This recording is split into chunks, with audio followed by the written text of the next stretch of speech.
Rahit belgisidan tashqari sochlarning to'kilishi, bosh terisini qurishi, har xil allergik toshmalar bo'lishi. Bunday holatlar farzandingizga noto'g'ri tarkibga ega shampunlardan yoki gelli dushalardan foydalanishingiz natijasida yuzaga kelishi mumkin.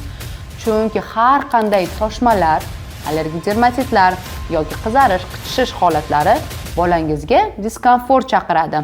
Agar siz shampun tarkibiga e'tibor bermasdan turib, ularning tarkibi har xil ximik vositalar yoki parabenlar, o'tkir hid beruvchi, bo'yoqlar va formaldegid sulfatlardan tarkib topgan mahsulotlardan foydalansangiz, albatta bunday holatlar sizning farzandingizda ko'p uchrashi mumkin. Men sizlarga pediatr sifatida Bio Baby brendidagi shampun va gelli dushalarni tavsiya qilaman, chunki ularning tarkibi sizning farzandingiz va chaqalog'ingizga mos bo'lgan tarkibga ega.